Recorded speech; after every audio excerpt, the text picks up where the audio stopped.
이번 총회에서 주관했던 이제 목회자 성장대회로 3박 4일 동안 이제 출타하고 돌아왔는데요. 덕분에 건강하게 잘 다녀왔습니다. 부산 지방회가 총 26개 교회로 이렇게 묶어져 있어요. 그 가운데 19교회 31명의 목회자와 사모님들이 참석하셨는데 아마 부산 지방회가 세워진 이래 가장 큰 행사라고 합니다. 제가 좀 일복이 많아가지고 올해 지방회에 총무를 지금 맡고 있어요. 그래서 이 일 때문에 1월부터 이 일정을 계획하고 또 3박 4일 동안 그 목사님과 사모님들을 인솔하는 책임을 지고 이 모든 일들을 다 해왔어요. 그러다 보니까 제게는 뭐 여행을 떠나서 뭐 성장대회를 떠나서 매우 긴장의 연속 속에서 여정을 보냈던 것으로 기억이 됩니다. 이 행사에 참여하시는 목사님이나 사모님들의 면면을 보면은 최고령 목사님이 75세, 70대가 3분, 65세 이상이 9분, 뭐 60대 이상이 6분. 그러니까 제가 한 3분의 1 정도 어린 사람이에요. 이런 분들을 모시고 군산에서 새벽에 이제 일어나서 아침 6시에 이분들을 인솔해서 목포까지 2시간 이동하고 또 목포에서 제주까지 5시간 배를 타고 가자마자 집회 장소로 이동해서 집회하고 또 여행하고 또 세미나하고 또 매일마다 아침에 또 이분들 인원 체크하고 또 가서 집회하고 세미나하고 여행하고 밤 집회하고 이런 과정들을 이제 다 소화하고 다시 이제 제주도에서 한 5시간 걸려서 목포에 도착하고 목포에서 식사하고 또 부산까지 그리고 이제 다 마치니까 저녁 한 10시가 넘었더라고요. 이런 일정을 준비하면서 또 마치기까지 많은 걱정들이 있었어요. 제일 첫 번째 걱정은 총괄하는 책임자로서 제 일신상에 문제가 없어야 하잖아요. 그래서 우리 교회 성도들에 대한 걱정, 우리 성도들 누구도 3박 4일 동안 어떤 일이 일어나서는 안 된다. 목사님한테 전화 왔다가는 저 가야죠. 교회 군산으로 오야 하잖아요. 첫 번째.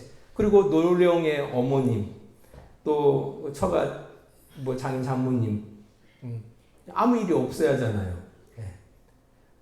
이런 것들이 또 걱정이었었고요. 또 배편으로 움직이다 보니까 거의 왔다 갔다 한 11시간 정도 소요가 되는 것 같아요. 또 연로하신 분들이 많이 가다 보니까 그 날씨가 중요하잖아요. 바람이 분다든지 아니면은 뭐 파도가 인다든지 그러면은 그 한 11시간 정도에 그 이분들 어떻게 잘 버텨나겠습니까? 그러다 보니까 잘 일기가 줘야겠다라는 이런 어떤 걱정들, 이런 것들로 마음이 깊이 이게 짓누르고 있었습니다.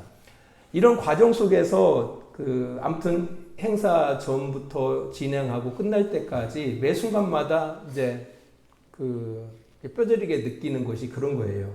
내가 아무리 어떤 계획을 세운다 할지라도 이 걸음을 인도하시는 분은 하나님이시구나 라는 그런 생각들을 매 순간 가지면서 이 일정을 보냈던 것 같습니다.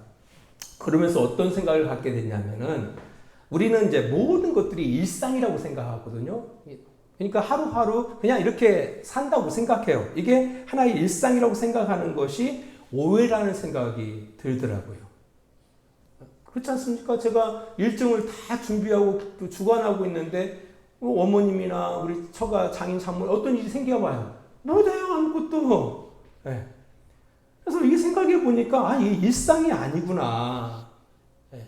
우리가 살아가는 우리가 어떤 계획을 세워서 그 일을 움직인다라는 그 모든 것 하나하나가 이게 특별한 거구나라는 것을 깨닫게 되어졌어요. 심지어는 우리가 숨 쉬는 것 하나하나도 특별한 거다. 누가 그 얘기를 하더라고요. 우리가 들숨 있잖아요. 숨을 이렇게 내쉬고 그 다음에 받아들여서 이렇게 내쉬는 날숨, 들숨과 날숨에 대해서 어떤 그 전문가가 이게 숨을 들어 마실 수 있다라는 것이 바로 생명이 있다라는 증거고요. 그 내쉰다라는 것은 곧 죽음을 의미한다라는 거예요. 우리가 사람이 죽을 때 숨을 다 내쉬고 죽지 숨을 들어 마시고 죽는 사람 하나도 없거든요. 다 하면서 죽거든요. 그런 생각하니까 우리가 매 순간마다 우리는 삶과 죽음을 경험하고 살아간다라는 생각이 들어가는 거예요. 여러분 숨 쉬고 있잖아요. 내쉬어요. 죽는 거예요. 살고 죽고 그러다가 더 이상 숨을 들어 마실 수 없으면 죽는 거거든요. 그렇구나. 이게 우리가 살아가는 이 하루가 일상이 아니라 특별한 거구나라는 것을 세상 깨닫게 되어졌습니다. 그러니까 이 순간, 이 특별한 하루를 어떻게 살아갈 것인가, 이것은 여러분의 몫이에요. 여러분의 몫이다. 이 특별한 하루, 하나님께서 우리에게 주신 이 선물인 이 특별한 하루를 어떻게 살 것인가? 지지고 볶고 살 것이냐? 불평하면서 살 것이냐? 원망하면서 살 것이냐? 아니면 기쁘게 감사하면서 서로 더불어 서로들에게 유익을 주면서 이것은 우리의 몫이지 않나라는 생각을 갖게 되었습니다. 자, 먼저 본문으로 들어가기 전에요. 짚어야 할 부분이 하나가 있습니다.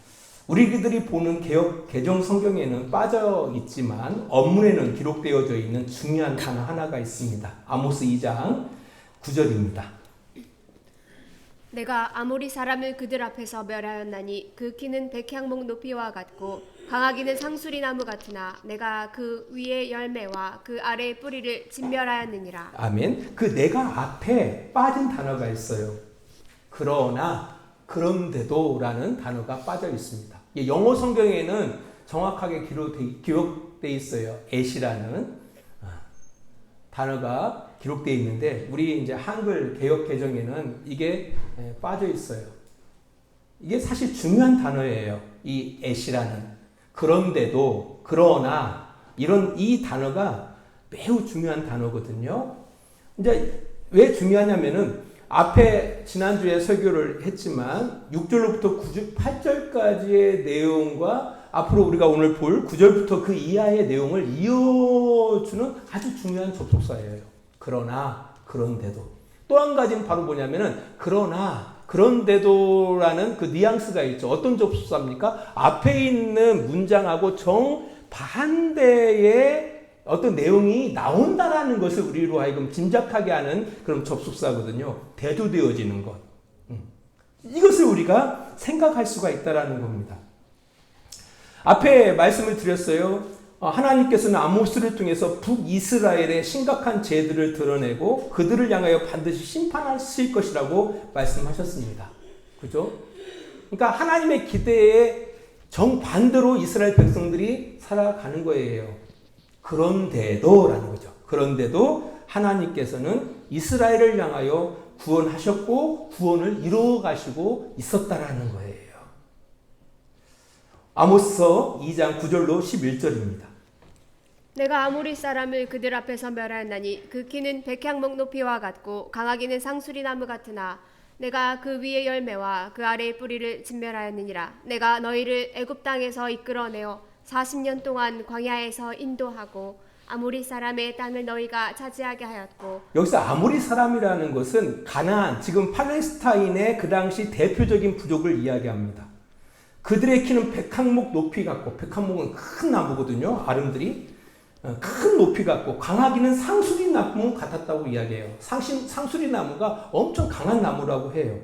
이것은 뭘 의미하고 있냐면은 이스라엘과는 비교할 수 없을 만큼 크고 강대한 나라임을 이야기하고 있다라는 겁니다. 근데 그럼에도 불구하고 이스라엘 백성들이 애굽에서 나와서 40년 광야를 지나서 그 하나님이 약속한 땅 그 팔레스타인 가나안 땅에 입성하지 않습니까? 입성하지 않아요. 입성할 때 그냥 입성합니까? 그 아모리 족속을 쫓아내고 그 땅에 정착하는 거 아닙니까? 그 일을 누가 하셨다고요? 하나님이 하셨다라는 거예요. 하나님이 그 일을 하셨다라는 거예요. 그러니까 이스라엘이 힘으로 능력으로 할 수 없는 그 일을 하나님께서 하시고 그 땅을 약속하신 그 땅을 이스라엘 백성들에게 주셨다라는 겁니다. 여기서 땅을 주셨다라는 것은 매우 중요한 의미를 내포하고 있습니다. 우리가 국가를 이루는 3대 요소가 있죠. 주권, 국민, 영토가 필요하죠. 영토가 필요해요. 사실 하나님께서는 그의 형상대로 지음받은 인간을 에덴이라는 곳을 창설하시고 그곳을 다스리게 하셨습니다. 그 에덴에서 이루어지는 그 환경이야말로 바로 하나님 나라의 하나의 모본이에요. 하나님 나라. 그 땅에 하나님이 허락하시는 그 땅에서 그 인간은 하나님과 함께 동행하며 살았다라는 거죠. 그랬던 인간의 죄로 말미암아서 결국 추방당하죠. 추방당하고 난 이후에 정말 말도 안 되는 일들이 일어나죠. 형제들 간에 돌로 형제 가운데 형이 동생을 갖다 돌로 쳐 죽인다든지 이런 일들이 계속 일어나는 거죠. 이제 그럼에도 불구하고 하나님께서는 그의 형상대로 지으신 인간의 그 비참한 현실에 대해서 눈 감지 아니하시고 그들을 회복하기를 원하셨습니다. 그래서 무자한 아브라함을 택해서 그의 자손들을 통해 이스라엘이라는 국가를 만드시고 그 나라 국가가 살아갈 수 있는 영토, 약속하신 영토 가운데 그들을 이끄신 겁니다. 그 속에서 하나님께서는 그들과 함께 더불어 살아가면서 그 나라를 이루어가기를 원하셨던 거죠. 중요한 건 영토도 있고 하나님, 주권자 되신 하나님도 계셔요. 근데 문제는 이제 백성이 문제 아닙니까? 백성이 있는데 백성이 답지 않죠. 거룩하지를 못한 거예요. 그래서 그들로 하여금 거룩한 백성 만드시기 위해서 하나님이 하신 일이 있습니다. 본문 아모스 2장 11절입니다. 또 너희 아들 중에서 선지자를 너희 청년 중에서 나시린을 일으켰나니 이스라엘 자손들아 과연 그렇지 아니하냐 이는 여호와의 말씀이니라. 여기 선지자를 일으켰다라는 것은 선지자들이 하는 일들이 있거든요. 이제 이스라엘 백성들이 그릇된 길로 갈 때에 그들을 교정시키기 위해서 하나님께서 선지자들을 보내십니다. 그러니까 선지자들은 어떻게 보면 인간 측면에서 바라보면 기분 나쁜 소리를 많이 하죠. 비판하고 죄를 고발하고 그렇게 살면 심판받는다. 이런 메시지를 행하는 그 메시지를 전달하는 사람들입니다. 또한 이 나시린들을 일으켰다라는 것은 바로 뭐냐면은 그 하나님께 헌신된 자들을 이야기하고 있거든요. 하나님께 헌신된 자들. 그래서 그들은 머리를 자르지 않고 포도주나 북주를 마시지 않았습니다. 그리고 부정한 것을 만지지도 않았다라는 겁니다. 이런 것을 통해서 하나님께 헌신된 자들의 삶을 보여줌을 통하여 그들로 하여금 어떻게 살 것인가에 대한 모델을 주신 거예요. 이게 결국은 거룩한 백성 만드시기 위해서 그들에게 선자를 보내주시고 헌신된 자들을 그들에게 일으켜서 보여주셨다라는 겁니다. 어떻게 보면은요, 지금 우리의 교회들이 바로 그 당시의 이스라엘 상황과 지금의 교회 상황과는 참 일맥상통하는 부분들이 많이 있습니다. 그렇죠? 결국 이스라엘이 실패한 이스라엘을 향한 그 하나님의 은혜의 복음이 이제 유대에서 넘어서 이방인에게 복음이 전파되어졌습니다. 그래서 사실 이 교회 공동체를 예수님의 피값으로 세우시고 그 교회 공동체 가운데 성도 한 사람 한 사람들을 묶어주시고 하나 되게 하셨어요. 그리고 이곳에서 하나님은 이 교회를 통치해 나가시는 거죠. 통치해 나가시는 거예요. 근데 문제는 똑같아요. 이 교회 공동체 안에 우리가 보면은 맨 처음에 들어올 때 허접하잖아요. 형편없잖아요. 그래서 하나님께서는 이 성도들을 거룩하게 하시려고 교회의 직분자들을 세우신 겁니다. 교사와 목사와 사역자들을 통해서 그들을 거룩하게 만들어 가시는 거죠. 우리 베드로전서 2장 9절 말씀입니다. 베드로전서 2장 9절입니다. 제가 읽어드리겠습니다. 그러나 너희는 택하신 족속이요 왕같은 제사장들이요 거룩한 나라요 그의 소유된 백성이니 이는 너희를 어두운 데서 불러내어 그의 비이한 빛에 들어가게 하신 이의 아름다운 덕을 선포하게 하려 하심이라. 아멘. 이게 교회 공동체를 향한 말씀이에요. 정체예요. 우리는 하나님의 택하신 족속, 교회 공동체의 모든 이don들은 그리고 왕같은 제사장들이에요. 그리고 거룩한 나라예요. 거룩한 나라. 하지만 우리가 느끼는 게 우리가 정말 거룩한가라고 생각해 보면은 좀 그렇죠. 그래서 그래서 우리를 하나님께서는 기대하시는 것은 교회 공동체 가운데 성도들을 향하여 기대하시는 것은 우리가 좀 더 거룩해지기를 원하신다라는 거예요. 이건 당연히 우리 주양교회를 세우신 목적하고도 똑같은 목적도 똑같아요. 동일해요. 그리고 성도 개개인 한 사람 한 사람들을 향한 계획도 똑같습니다. 하나님은 우리를 향하여 기대하시는 것이 있어요. 그는 바로 뭐냐면은 우리의 모든 일상, 모든 것을 통해서 우리가 거룩해지기를 원한다라는 거죠. 거룩해지기를 원한다. 세상 사람들과 다르기를 하나님께서는 원하신다라는 거예요. 못된 측면에서 다른 게 아니라 좋은 측면에서. 사실 이 일을 위해서 하나님께서 우리를 세상에서 구원하여 내시고 그리스도를 중심으로 한 몸 되게 하시고 그리스도의 자치를 보여주시고 그 길을 따라가게 하신 거예요. 그 과정 속에서 그 출애굽할 때 이스라엘 백성들이 경험했던 기이한 경험들도 하게 하신다라는 거예요. 이런 차원에서 우리는 어떤 고민을 해야 돼요? 하나님의 기대에 대한 고민을 늘 하고 살아가야 한다는 거예요. 하나님의 기대는 어디에 있어요? 우리가 하나님의 거룩한 백성 되어지는데 하나님의 기대가 있어요. 우리가 이 땅에서 잘 먹고 잘 사는데 하나님의 기대가 있는 게 아니라 사실 거기에 목적이 있었단다라면은 예수님께서 그 광야에 나가서 뭐하죠? 사단으로부터 3가지 시험을 당하잖아요. 시험 당할 이유가 없죠. 시험할 때마다 오케이 그렇게 할게. 오케이 그렇게 할게. 그렇게 반응했을 거예요. 고생스럽게 40년 금식하고 나서 그가 시험 받을 때 어떤 시험입니까? 다 세상의 부귀와 영화와 명예와 이런 것들에 대한 시험이었거든요. 여러분 기도하는 이유가 어디에 있습니까? 무엇을 위해서 기도하십니까? 여러분 거룩을 위해서 기도하십니까? 아니면은 형통을 위해서 기도하십니까? 이 하루가 하나님 앞에 구별된 사람으로 살아가기를 위해서 기도하십니까? 아니면은 아무 일이 없는 삶을 위해서 기도하십니까? 한번 곰곰이 생각해 보아야 한다는 거예요. 바라기는 이 하나님의 기대를 깊이 마음에 새기시기를 축원합니다. 그래서 우리 마음속에 그 거룩에 대한 부담감을 가지고 살아가셔야 돼요. 내가 어떻게 하면은 하나님의 백성답게 이 땅을 살 것인가에 대한 고민을 가지고 살아가야 한다는 거예요. 그리고 앞에 보면 참 신앙인답게 살아가는 사람들이 있으면 우리의 본보기로 삼고 그 사람을 닮아가기 위해서 노력해 나가야 한다는 거예요. 근데 문제는 지금도 그렇지만 그 당시도 마찬가지예요. 그럼에도 불구하고 문제는 있었어요. 아모스 2장 12절입니다. 그러나 너희가 나실 사람으로 포도주를 마시게 하며 또 선지자에게 명령하여 예언하지 말라 하였느니라. 아멘.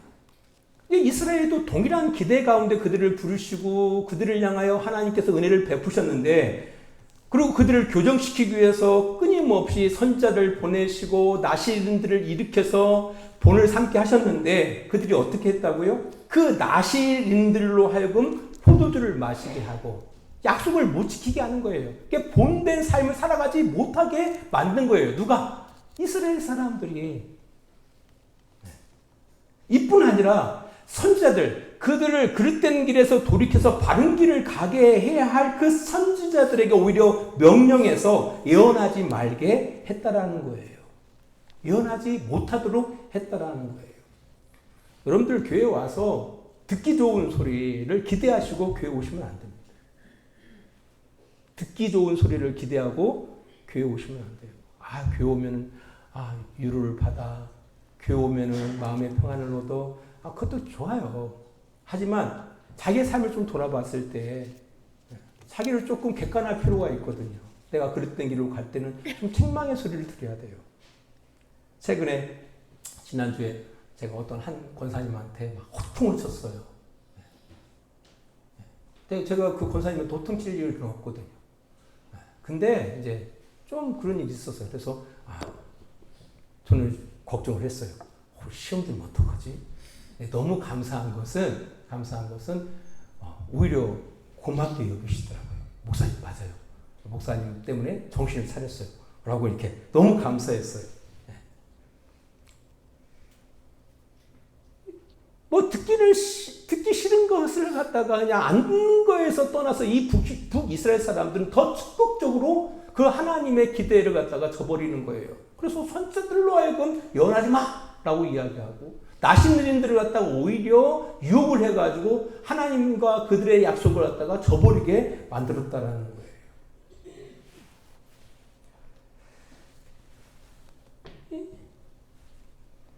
안타깝죠. 안타깝죠. 사시기에 쉽지 않거든요. 성도들이 이제 교회가 정말 중요한 게 그렇게 살아갈 수 있도록 돕는 곳으로 교회가 있어야 하는데 교회에서까지 세상의 욕심대로 세상의 탐욕대로 세상의 어떤 기준대로 살아가도록 교회에서 오히려 부추겨 버리니까 문제가 되는 거죠. 예전에 해망동에서 이런 일이 있었어요. 지렁이 사건이라고 아마 아신 분들이 있을 거예요. 저희 약간 먼 친척분도 그 지렁이 사건에 연루돼가지고 먼 삼촌뻘인데 삼촌은 아니죠. 하지만 그분의 아내가 자살을 하려고 했어요. 이게 남편 그 당시 항상 사우디가 붐 있을 때였거든요. 남편은 돈 벌기 위해서 사우디로 갔고 아내는 여기서 이제 한 교회에 열심히 신앙생활을 하셨는데 남편이 오는 돈을 이제 많이 모자라요. 그 당시에. 근데 교회에서 그 지렁이 붐이 일어난 거예요. 그 한 상자를 키우면은, 한 상자 뭐 50만 원이면 한 살 키우면 100만 원 주니까 따버린 거예요. 이게 보니까 돈이 되겠더라는 거예요. 또 그 일을 누가? 그 목사가 그걸 주도하더라는 거예요. 이게 목사도 그런 순수한 마음이 있을 수도 있어요. 우리 교인들한테 좀 돈 좀 벌게 해줘야겠다. 여기에 아무튼 유혹이 돼가지고 그 사울에서 벌어서 오는 돈을 쪽쪽쪽쪽 투자를 했던 거예요. 그 당시에 이제 그 지렁이 그 투자 그 사기꾼들이 아무튼 초기에는 막 주죠. 아무 지렁이 키워서 가면은 막 배로 주니까요. 이게 너도 나도 막 투자를 하면서 오다 보니까 그 모든 걸 싹 긁어가지고 도망쳐버린 거예요. 이제 나중에 사기당한 것을 알게 되는 거죠. 그래서 어떻게 해요? 죽으려고 했던 거예요. 자살하려고. 결국 자살은 하지 않고 살아남았고 또 지금은 그래도 해피하게 두 분이 살아가고 계시는데요. 그게 교회가 할 일은 아니라는 얘기죠. 교회가 할 일은 아니라는 거죠. 그럼에도 불구하고 이런 유혹들이 있더라는 거예요. 심지어 교회들까지도 이런 유혹들이 있더라는 거예요. 먼 이야기지만 군산에 모 교회가 있어요. 이 교회가 교회에서 나오면서 땅을 산 거예요. 땅을. 좀 나름대로 큰 넓은 땅을 샀는데 그 땅이 엄청나게 올랐어요. 그러니까 그 목사가 끄떡하면은 자랑하는 거예요. 하나님의 뭐 뜻이다. 하나님이 뭐 아니 하나님이 투교하신 분입니까? 그게 그렇게 자랑할 것이 없어요. 근데도 불구하고 성도들은 설득돼요.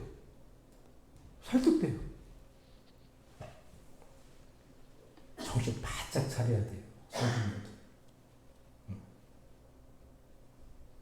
그러니까 이게 타락시키는 거예요. 성도들을. 그러니까 올바른 길, 그럴 때 길에서 돌이켜서 올바르게 살아가는 것, 진리로 살아가는 것을 교회는 끊임없이 그들을 가르쳐서 그 길을 걸어가게 만들어야 할 텐데, 목회자들이 유혹되고, 교회가 유혹되다 보면은 성도들 어떻게 해요? 그릇되게 인도한다라는 겁니다.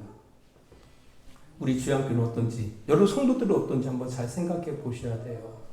우리가 하나님을 믿는다면서도 하나님과는 동떨어져서 자기 욕심대로 세상의 풍조를 따라서 살고 있단다라면은 빨리 돌이키셔야 돼요. 그리고요, 사실 신앙인답게 산다라는 게 어려워요. 왜? 우리가 하나님을 떠나서 살던 습성들 있잖아요. 어떤 일을 할지 자기 생각대로, 자기 마음대로, 자기 욕심대로, 자기 탐욕대로, 나름대로 살았던 자기 경험대로 판단하고 결정하는 것이 익숙하거든요. 근데 하나님의 가치관이나 하나님의 시각들은 전혀 그거하고는 다르잖아요. 전혀 다르잖아요. 낯설거든요. 익숙하지 않거든요. 그러니까 이게 어려워요. 그 삶을 살아간다라는 게. 그런데 이게 쉽지 않은 일입니다. 그러니까 목사님 이런 메시지 전하면 인기 하나도 없어요. 성도들. 나는 좀 위로받으러 왔는데 무슨 아모스 강의만 하고 위로받으러 왔는데 제 이야기나 했었고 위로받으러 왔는데 심판 이야기나 했었고 무슨 재미가 있겠습니까? 여러분들 대단해요. 그래서 우리 정신 차려서 왜냐하면 우리는 본질상 그걸 거부하게 돼 있어요. 본질상 듣기 싫어하게 돼 있거든요. 자녀들 보시면 그렇잖아요. 자녀들한테 조금만 싫은 소리 해보세요. 나 집 나가. 원래 그게 못돼 처먹어 있어요. 예, 원래 자녀들도 그러고요. 우리들도 그래요. 그래서 그걸 인식을 해야 돼요. 그러니까 이게 익숙한 환경이 아니잖아요. 우리가 주님을 따라서 살아간다는 건 정말 낯선 환경이거든요. 이 낯선 환경이 우리에게 익숙해지도록 노력하기 위해서는 더 부단한 노력을 해 나가야 한다는 거예요. 이건 교회 다니고 또 이렇게 쉬운 게 아니에요. 교회 다니는 게. 아무튼 그런 걸 기대하지 마세요. 목사님을 통해서 목사님 말씀대로 순종했더니 풍요로워지더라, 부유해지더라, 건강해지더라 이런 거 기대하지 마십시오. 그 유혹입니다. 유혹. 그냥 사는 거예요. 사는 거. 기도는 할 수 있죠. 우리가. 기도는 할 수 있죠. 왜냐하면 우리가 하나님을 저버리고 우리의 뜻대로 내 욕심대로 살아가면 결국은 이렇게 돼요. 우리 아모스 2장 13절로부터 15절까지입니다. 보라, 곡식단을 가득히 실은 수레가 흙을 누름같이 내가 너희를 누르리니 빨리 다름박질하는 자도 도망할 수 없으며 강한 자도 자기 힘을 낼 수 없으며 용사도 자기 목숨을 구할 수 없으며 활을 가진 자도 설 수 없으며 발이 빠른 자도 피할 수 없으며 말 타는 자도 자기 목숨을 구할 수 없고 16절까지 읽어주세요. 용사 가운데 그 마음이 굳센 자도 그날에는 벌거벗고 도망하리라. 여호와의 말씀이니라. 여기 보니까 누른다라고 이야기하고 있어요. 곡식단을 가득히 실은 수레가 흙을 누른과 같이 너희를 누른다라고 이야기하고 있습니다. 여기서 누른다라는 건 두 가지 의미로 해석할 수가 있어요. 첫 번째는 우리가 상식적으로 생각할 때 수레에 막 곡식이 막 무겁게 실려져 있어요. 그렇게 실려진 수레에 바퀴가 있지 않습니까? 바퀴가 그 땅을 밟을 때 땅이 느끼는 압박을 생각해 보세요. 압박. 이렇게 압박당한다라는 거예요. 압박당한다. 사실 그 욕심이 쌓은, 우리의 탐욕이 쌓은 그것이 결국 우리를 압박한다라는 거예요. 엄청난 스트레스를 받는 거죠. 두 번째로는요, 이 누른다라는 이 단어의 또 한 가지 의미가 멈추게 한다라는 의미를 갖고 있어요. 수레에 실어진 그 곡식단이 너무 무거워버리면 어떻게 해요? 수레가 움직일까요? 움직이지 않을까요? 움직이지 않죠. 움직이지 않으면 더 이상 전진하지 못하는 거예요. 전진하지 못하는 거예요. 그 탐욕, 그 욕심. 그것이 너무 무거워지면 우리 인생이 전진해 나갈 수가 없는 거예요. 무거워서. 그 죄의 짐으로 인해서, 지혜의 짐으로 인해서 우리 인생의 수레바퀴가 더 이상 움직이지 못하게 한다라는 거예요. 그러니까 사실 그 재앙이라는 것이 하나님이 주시는 재앙이기 이전에 우리가 만드는 재앙이라는 거예요. 이것은 어느 누구도 뭐 할 수 없어요? 예가 될 수 없다라고 성경은 이야기하고 있습니다. 사실 이 일은 지금 우리 시대에는 더더욱 더 그렇습니다. 더더욱 더 그래요. 그렇지 않습니까? 지금 이 자본주의 사회 가운데에서 돈이 없다라는 것, 또 돈이 주는 그 유익함을 누구보다도 뼈저리게 알고 있는 우리들이 어떻게 살게 돼서 어떻게든지 간에 모으려고 하지 않습니까? 모으면 어떤 생각이 들까요? 더 모아야지. 만족하지 않고요, 더 모아야지. 아니면은 이 모아진 것을 누가 빼앗아 가면 어떡하지? 이런 또 짐들이 우리에게 생겨요. 그러다 보니까 결국 하나님께서 우리를 택하셔서 구원하시고자 하는 그 거룩을 향해서 걸어가지 못하는 거예요. 진행하지 못하는 거예요. 우리가 마땅히 사는 것이 이게 사는 것이지 나는 그 마땅한 삶을 향해서 나아가지 못하는 거예요. 그리고 그 짐으로 인해서 계속 스트레스를 받고요.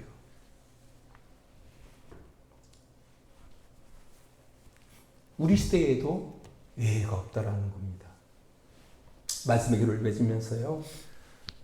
그런데도 불구하고 아직까지는 그래도 하나님께서 우리를 사랑하셨고 사랑하시고 계십니다. 구원을 이루어 가시고 있다라는 거예요. 먼저 그 은혜를 기억하십시오. 그 은혜를 기억하시고 나온 게 다 은혜거든요. 그 하나님의 기대를 기억하십시오. 하나님 우리에게 원하시는 것은요. 이 땅 가운데 최고의 부자 원하지 않거든요. 이 땅에서 제일 건강하게 오래 산 것, 그거 하나님 원하지 않아요. 하나님이 우리에게 원하시는 것은 이 땅 가운데에서 잘 살아가라. 거룩하게 살아가라. 더불어 함께하면서 살아가라. 좀 넉넉한 인생 살아가라. 이걸 하나님이 기대하시고 있다는 거예요.